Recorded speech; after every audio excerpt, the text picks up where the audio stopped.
Assalamualaikum warahmatullahi wabarakatuh.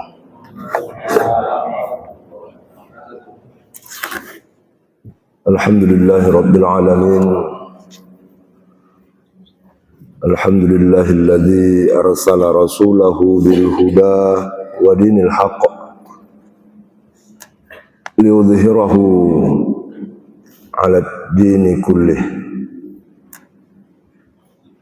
Walhamdulillahilladzi 'allamal insana ma lam ya'lam. Allahumma salli ala Muhammad wa ala alihi wa sahbihi ajma'in, amma ba'd. Jamaah yang dimuliakan Allah,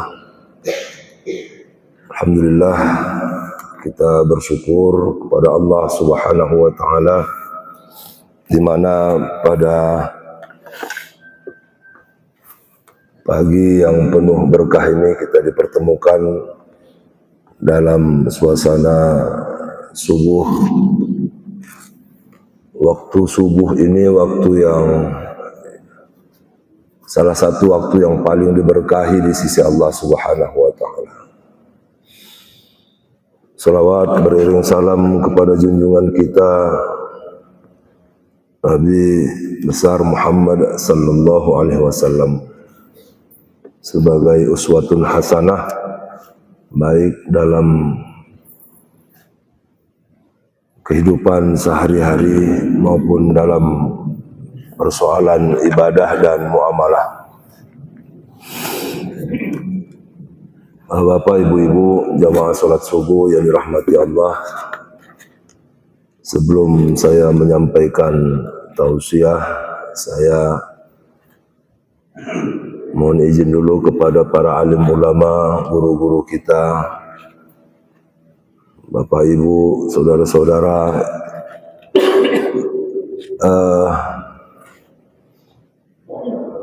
dalam kesempatan ini kebetulan saya ini sedang berada di Tanah Gayo, di Tanogayo. Jadi dalam kesempatan subuh yang mulia ini saya ingin menyampaikan 4 hal. Sekaligus juga mengingatkan saya dan kita semua yang berhadir. Yang pertama tentang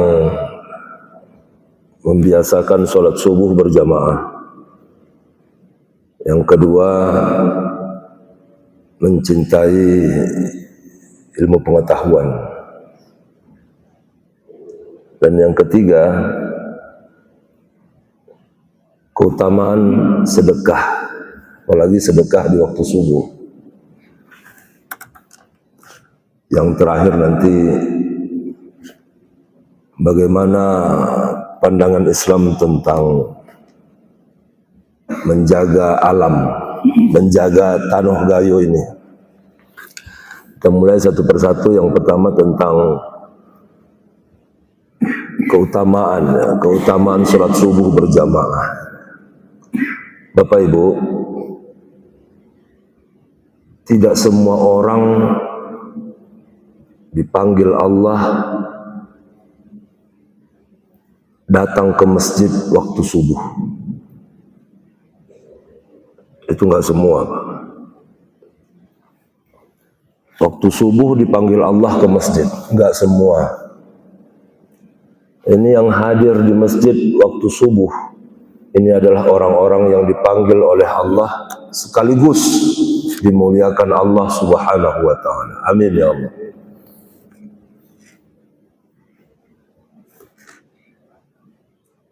Disadari atau tidak, yang hadir ketika subuh itu adalah orang-orang yang hatinya memang terpaut kepada Allah. Sadar atau tidak sadar. Rasulullah sallallahu alaihi wasallam pernah bersabda, berikanlah berita gembira kepada orang-orang yang keluar dari rumah melaksanakan ibadah dalam situasi yang gelap.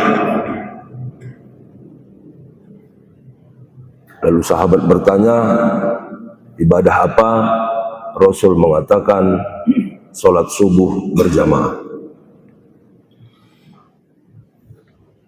Bangsa yang kuat, generasi yang hebat, itu dibangun dari cara ibadahnya, Bapak Ibu. Dari keseriusan ibadahnya. Dari sanalah kemudian bangkit negeri-negeri hebat, bangsa-bangsa yang kuat. Generasi sholat subuh itu adalah generasi yang akan menguatkan bangsa kita, yang akan memberikan kekuatan pada negeri kita.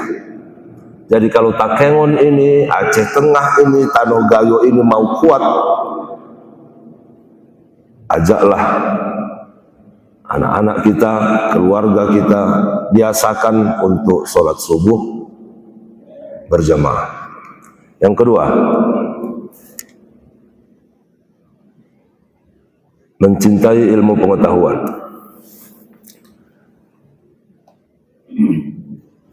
Surah yang pertama kali diturunkan Allah adalah Al-Alaq. Iqra, yang artinya bacalah. Artinya Islam itu dibangun melalui pendidikan. Mengapa Allah menurunkan ayat yang pertama itu adalah perintah untuk membaca?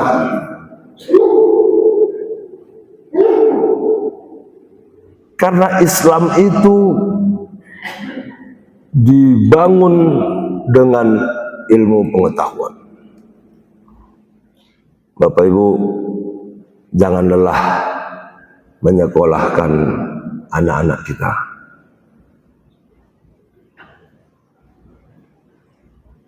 Berikan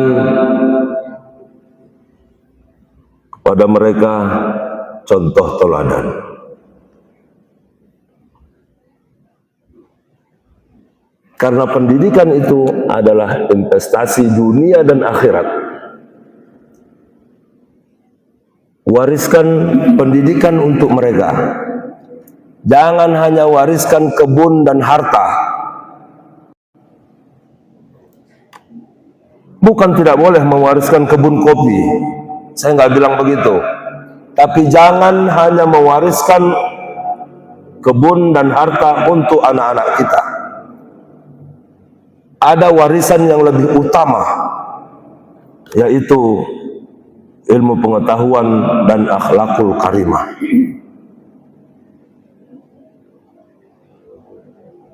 Generasi yang punya pendidikan adalah generasi yang mendoakan kedua orang tuanya, sekaligus juga menyelamatkan untuk dunia dan akhiratnya. Rasulullah SAW pernah bersabda, "Idza mata banu Adam inqata'a amaluhu illa min salasin." Kalau anak Adam meninggal, putus semua amalannya kecuali 3 perkara. Pertama, sedekah jariah. Yang kedua, ilmu yang bermanfaat. Yang ketiga, anak soleh yang selalu mendoakan kedua orang tuanya. Coba perhatikan, dari 3 amalan yang tidak putus pahalanya, salah satunya adalah ilmu yang bermanfaat. Sekolahkan mereka, wariskan mereka ilmu pengetahuan. Mungkin sekolah kita biasa-biasa saja, tapi jangan untuk anak-anak kita, jangan untuk keturunan kita. Investasikan harta untuk sekolah mereka, kuliahkan mereka. Bersyukur kita di Takengon ini sudah ada kampus. Kampusnya kampus agama lagi. Meskipun pendidikannya jurusannya banyak. Kalau uangnya nggak cukup ke Jawa, Takengon itu punya IAIN Takengon, punya kampus, Pak. Manfaatkan ini. Sekolahnya juga nggak kurang. Mulai dari PAUD, madrasah ibtidaiyah ada, madrasah sanawiyah ada, madrasah aliyahnya ada, kampusnya ada, S1, S2. Jadi sekarang nggak ada lagi hambatan ataupun kesulitan-kesulitan untuk menyekolahkan dan menguliahkan anak-anak kita. Cintai ilmu pengetahuan. Kemudian yang ketiga, sedekah, membiasakan sedekah di waktu subuh. Bapak Ibu yang dirahmati Allah, sedekah itu tidak pernah membuat harta kita kurang. Apalagi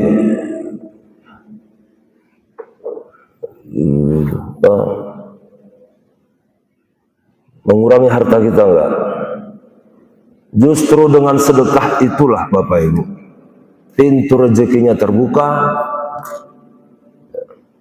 Kemudian kita mendapatkan keberkahan dari rezeki. Bapak Ibu, mungkin masih ada tetangga-tetangga kita yang kesulitan. Mungkin juga masih banyak fakir miskin yang butuh dengan perhatian dan uluran tangan kita. Atau mungkin masih ada anak-anak yang perlu mendapatkan pendidikan, disekolahkan karena keterbatasan dari kedua orang tuanya. Melalui sedekah inilah kemudian terbentuk hubungan kita dengan Allah secara kuat, sekaligus juga menyambung silaturahmi dengan manusia yang lain. Biasakan bersedekah meskipun sedikit, karena itu adalah pintu masuknya rezeki, umur yang panjang, serta kesehatan. Allah jaga kesehatan. Yang terakhir, menjaga alam. Bapak Ibu yang dirahmati Allah, kita bersyukur Tano Gayo ini memang bukan negeri biasa. Banyak keunggulan alam Tano Gayo ini yang tidak ada di kabupaten kota lain. Pegunungannya, alamnya yang indah, udara yang sejuk, kopi gayonya yang mendunia. Bapak Ibu, ini kalau tidak kita kelola dengan baik, kalau hutannya rusak, sungainya, danau Lutawarnya dikotori, maka ini adalah bentuk pembangkangan kepada Allah Subhanahu wa Ta'ala. Karena menjaga alam itu adalah menjaga amanah.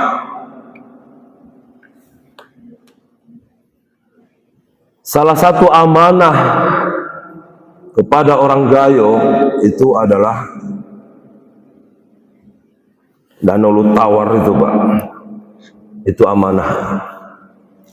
Wala tufsidu fil ardi ba'da islahiha, kata Allah dalam surah Al-A'raf ayat 59. Janganlah kalian membuat kerusakan di muka bumi setelah Allah memperbaikinya.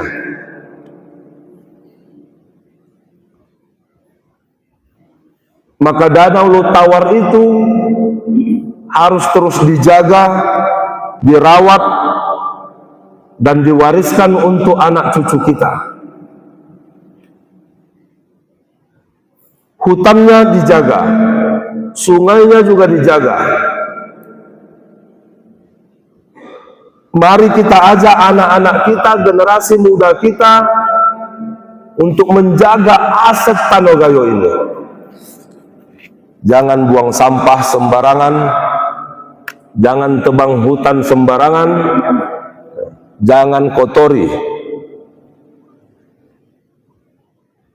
Mereka yang buang sampah tidak pada tempatnya, itu adalah bentuk pembangkangan pada amanah Allah, amanah yang datang dari Allah Subhanahu wa Ta'ala. Bapak Ibu, setelah kita pulang dari masjid ini, 4 hal tekad kita. Pertama, membiasakan sholat subuh berjamaah. Yang kedua, jangan lelah menyekolahkan anak-anak kita. Cintailah ilmu pendidikan. Yang ketiga, biasakan bersedekah, karena masih banyak orang yang membutuhkan. Ini adalah pintu rezeki. Dan yang keempat, jaga alam Tanoh Gayo kita. Kalau 4 ini hidup di Tanoh Gayo, kalau Gayo itu masyarakatnya suka sholat subuh berjamaah ke masjid, mencintai ilmu pengetahuan,